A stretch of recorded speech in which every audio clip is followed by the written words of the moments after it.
Mesdames et messieurs, bonsoir. Bienvenue dans le forum de l'étudiant. Jusqu'à il y a quelque temps, nous parlions de la statistique descriptive, sa définition et ses différents caractères.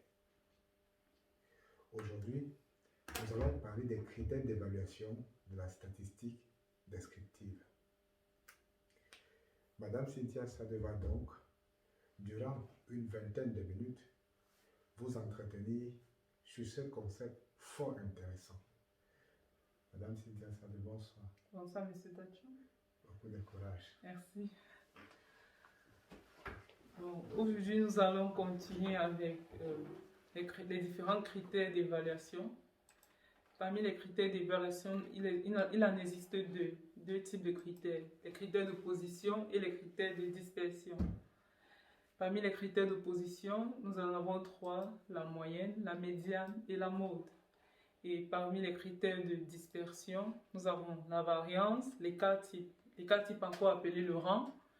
Ensuite, nous avons le coefficient de variation, et le quartile. Et aujourd'hui, nous allons commencer avec les critères de position, c'est-à-dire la moyenne, plus précisément la moyenne, le calcul de la moyenne arithmétique. Nous voyons que la moyenne arithmétique, c'est une valeur d'un ensemble de données reparties de manière égale. Quand on parle de moyenne, c'est-à-dire de façon égale. Et on va voir que, premièrement, je note ma moyenne arithmétique x bar. La moyenne, en termes de formule, c'est le rapport des différents types de données sur le nombre de ces différents types de données-là. C'est-à-dire, la moyenne notée x bar, je vais noter le nombre des différents types de données petit n. On a n qui est égal au nombre de différents types de données.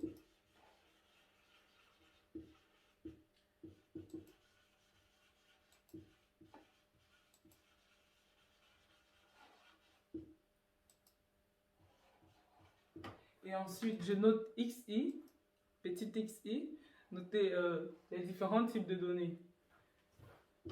On a petit xi qui est égal aux différents types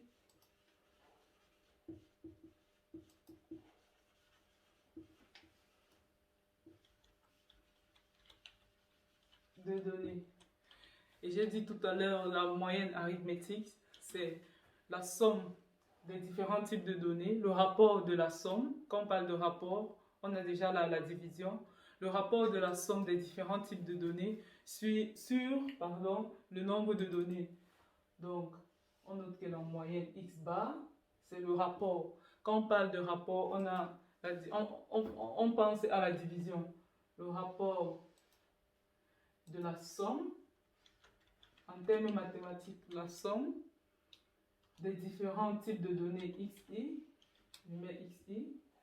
Quand on met i qui tend de combien à combien, on va dire i qui tend de 1 à n, c'est-à-dire le rapport de la somme des différents types de données sur le nombre de données. Le nombre des différents types de données ici est n, sur n.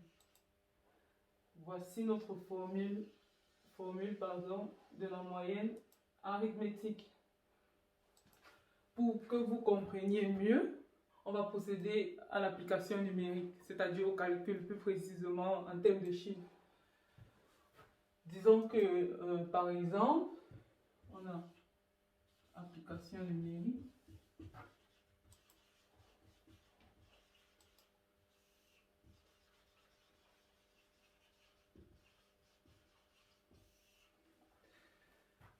En application numérique, je vais prendre par exemple le nombre d'étudiants qui regardent les vidéos dans le forum de l'étudiant sur une période de 5 jours. Je vais faire un tableau. On en a mes jours, les différents jours.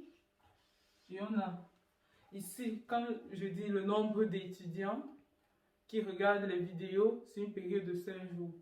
Ça veut dire que mes différents types de données ici, c'est le nombre de fois, le nombre d'étudiants qui regardent ces vidéos-là. C'est ça, ici, c'est ça mes différents types de données. Différents types de données XI, c'est égal au nombre de fois,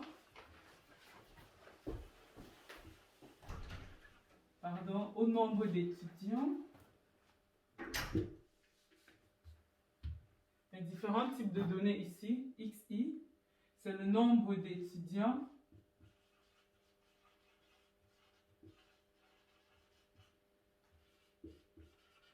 qui regardent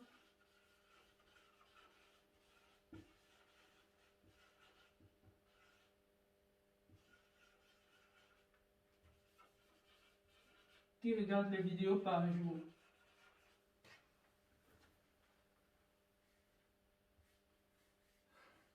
Faute d'orthographe. Le nombre d'étudiants qui regardent les vidéos par jour. C'est ça notre XI. Et petit nI, comme on l'a dit ici haut, le nombre de différents types de données. C'est-à-dire le nombre, combien de fois on évalue c'est le nombre d'étudiants en 5 jours. Donc notre petit n ici sera 5. Je reviens à mon tableau.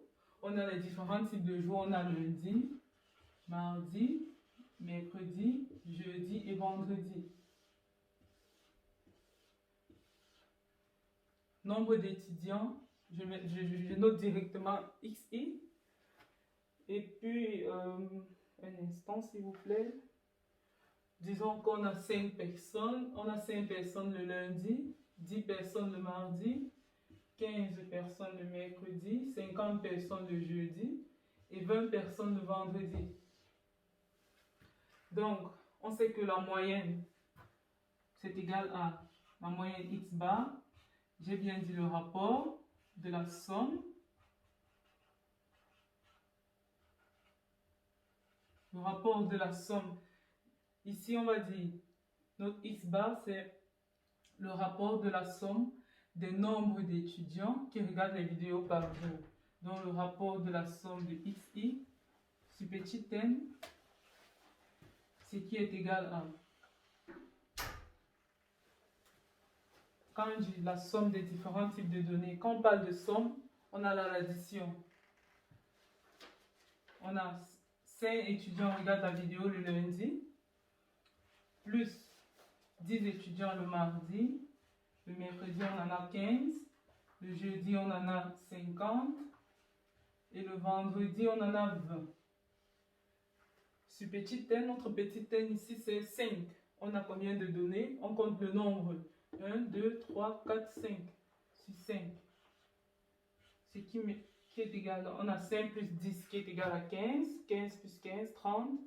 30 plus 50, 80. 80 plus 15, 30.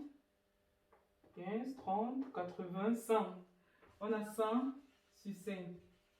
100 sur 5, c'est égal à 20. Donc, en moyenne, on a 20 étudiants qui regardent la vidéo. Donc, je note là, X bar qui est égal à 20 étudiants. Donc, en moyenne, on a 20. J'espère que vous allez pouvoir assimiler. Pour ceux qui ont des questions, vous pouvez les mettre en commentaire. Merci.